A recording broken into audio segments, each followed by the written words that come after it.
Good morning fourth class. बेटा आज मैं आप लोगों को चैप्टर 20 एक्सप्लेन करने जा रही हूँ जिसका नाम है पॉल्यूशन। ओके, ये आपके सेकेंड टर्म सिलेबस का लास्ट चैप्टर है।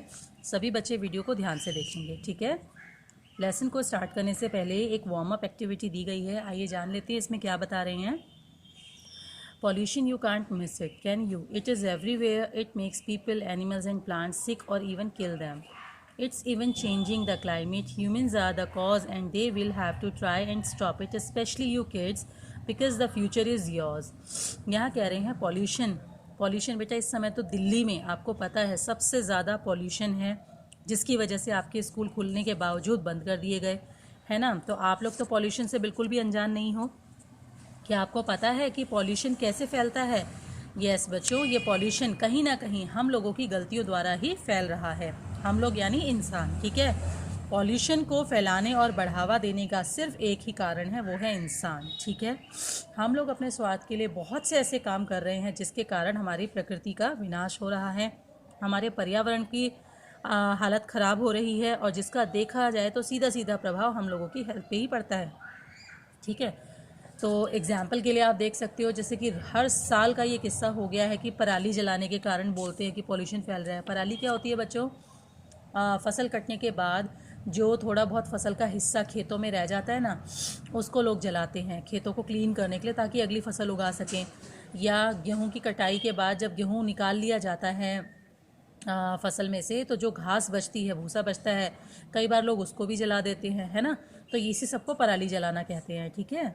तो इस सबसे क्या है, विषैला धुआं उत्पन्न होता है। आपने देखा होगा कई बार कूड़ा करकट इकट्ठा करके लोग सड़कों पे जला देते हैं, गलियों में जला देते हैं। उसमें प्लास्टिक भी होता है, प्लास्टिक जलता है तो बहुत ही विषैला धुआं निकलता है उसमें से। तो कुल मिला के ये सब चीज़ें हैं जिसके कारण पॉल्यूशन फैलता है ना। तो आइए पॉल्यूशन के बारे में पढ़ते हैं आगे। Pollution is the contamination of the resources by adding unwanted or waste material to the environment. Pollution क्या होता है? हमारे प्रकृति में कुछ गंदे और अनचाहे तत्वों के मिल जाने को ही पॉल्यूशन कहते हैं, है ना। We all contribute to pollution in some ways or the other without realizing that it is very harmful for our earth. हम लोग किसी न किसी रूप में पॉल्यूशन को बढ़ाने में मदद कर रहे हैं, बिना इस बात का एहसास किए हुए कि हमारी पृथ्वी के लिए कितना ज़्यादा घातक है। With the rapid growth in population and advancement in science and technology, pollution has also increased. जैसे जैसे हमारी दुनिया में ग्रोथ बढ़ रही है, लाइक पॉपुलेशन बढ़ रही है, जनसंख्या बढ़ रही है, और एडवांसमेंट यानी कि साइंस और टेक्नोलॉजी में हम तरक्की कर रहे हैं ना, वैसे वैसे पॉल्यूशन को भी बहुत ज़्यादा इंक्रीज़ होने का मौका मिल रहा है, बढ़ावा मिल रहा है ना। It is a serious problem and poses various threats to our life. ये बहुत ही गंभीर समस्या है और हमारे जीवन में, मतलब आप कह सकते हो कि चेतावनी है, गंभीर चेतावनी है हमारे जीवन के लिए। ओके, नेक्स्ट यहाँ कह रहे हैं पॉल्यूटेंट्स। पॉल्यूटेंट्स क्या होते हैं?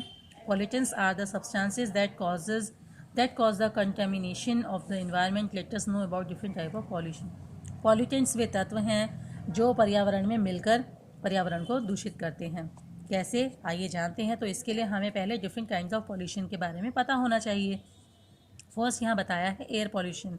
All of us need air to breathe. हम सभी को सांस लेने के लिए एयर की आवश्यकता होती है।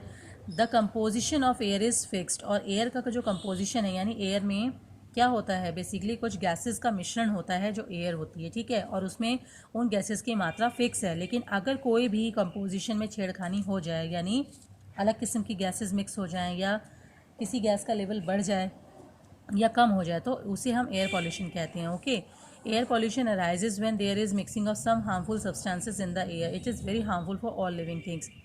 किसी भी गलत तरह की गैस का एयर में मिक्स हो जाना एयर पॉल्यूशन कहलाता है, और यह हमारे जीवन के लिए बहुत ही घातक होता है। कारण क्या होते हैं एयर पॉल्यूशन के? Release of chemicals and poisonous gases. Company के, फैक्ट्रीज़ के जो कारखाने वगैरह होते हैं, इनके जो चिमनी होती हैं उससे निकलने वाला विषैला धुआं, ये हमारे लिए बहुत ज़्यादा खतरनाक होता है। और इन्हीं कंपनी से जो विषैले केमिकल बह के नालियों में के रास्ते, नदियों में या कहीं मिल जाते हैं, तो वो भी हमारे लिए ख़तरनाक होते हैं। Bursting of crackers and festival and weddings. शादी ब्याह में, तीज त्यौहार में हम लोग बम फोड़ते हैं, उनसे निकलने वाला धुआं भी बहुत ही खतरनाक होता है। Burning of plastic bags and release toxic gases. Plastic bags को जलाने से, किसी या प्लास्टिक का कचरा जलाने से क्या होता है, बहुत ही विषैली गैसें उत्पन्न होती हैं। ये भी हवा में मिलकर हवा को दूषित कर देती हैं, है ना। नेक्स्ट यहाँ पे बता रहे हैं इफ़ेक्ट्स। क्या इफ़ेक्ट्स होते हैं एयर पॉल्यूशन के? Polluted air causes rashes on skin and allergies like asthma, cough, throat irritation, watering of eyes and breathing problems. ज़्यादातर इस समय में हम सभी कहीं ना कहीं इन परेशानियों को किसी न किसी मेंबर के साथ में देख रहे हैं, जूझ रहे हैं इन चीज़ों से। क्या होता है, एयर पॉल्यूशन के द्वारा कई बार स्किन में रैशेज़ हो जाते हैं, रेडनेस आ जाती है, एलर्जी हो जाती है, सांस की बीमारियां हो जाती हैं, अस्थमा, कफ और गले में इन्फेक्शन जैसी चीज़ें, और आँखों में भी जलन होने लगती है, सांस लेने की प्रॉब्लम्स होने लगती है ना। ये सभी एयर पॉल्यूशन के कारण होता है। The levels of carbon dioxide increase in the air which causes global warming. हवा में हर चीज़ का, हर गैस का एक बैलेंस होता है। तो ऐसे में क्या है कि CO2 यानी कार्बन डाइऑक्साइड जब बहुत ज़्यादा मात्रा में बढ़ जाती है पॉल्यूशन के कारण, इससे ग्लोबल वार्मिंग उत्पन्न हो जाती है ना। ग्लोबल वार्मिंग की समस्या उत्पन्न हो जाती है। It causes acid rain which damage plant buildings and affect the soil. बहुत ज़्यादा CO2 बढ़ जाने के कारण क्या होगा, बहुत ज़्यादा पॉल्यूशन हो जाने के कारण क्या होगा, एसिड रेन भी होती है जिसे तेजाबी बारिश कहते हैं। तो इससे क्या होगा कि प्लांट्स और जो बिल्डिंग्स होती हैं या मिट्टी होती है, ये इन सबको बहुत ज़्यादा नुकसान पहुंचता है ना। तो मेथड्स टू कंट्रोल, कह रहे हैं एयर पॉल्यूशन को कैसे कंट्रोल कर सकते हैं। वी शुड प्लांट ट्रीज़, हमें पेड़ लगाने चाहिए। This help in purifying the air, इससे क्या होगा, ये एयर प्योरीफायर का काम करते हैं और हवा को शुद्ध करते हैं, ठीक है। Factories should use filter chimney so that harmful gases are not emitted directly into the air. Factories में क्या होना चाहिए, फ़िल्टर चिमनी लगनी चाहिए, जिससे क्या होगा, विषैली गैस सीधा हवा में आकर नहीं मिलेंगी, ठीक है ना। Vehicle should have filters in their exhaust pipe. जितनी भी गाड़ियां हैं, वाहन हैं चलाने वाले, इन सभी में क्या होना चाहिए, जो एग्जॉस्ट पाइप होता है ना, जहाँ से धुआं निकलता है, वहाँ पर भी फिल्टर्स लगे होने चाहिए। Vehicle should be regularly check for the release of the harmful gases. Vehicles को टाइम टू टाइम चेक कराते रहना चाहिए ताकि उनमें ये पॉल्यूशन चेक होता है ना, आपको पता है गाड़ियों का लाइसेंस भी बनता है पॉल्यूशन चेक का, है ना। तो समय समय पे चेक कराते रहना चाहिए ताकि उनमें हार्मफुल गैसेस ना छोड़ें वो। Use a cycle to travel short distance. नज़दीक की दूरी हो, जो कम दूरी हो, उन एरियाज़ में या तो पैदल जाएं या फिर साइकिल का इस्तेमाल करें, ठीक है ना। Fuel such as LPG, biogas, ETC में भी यूज़।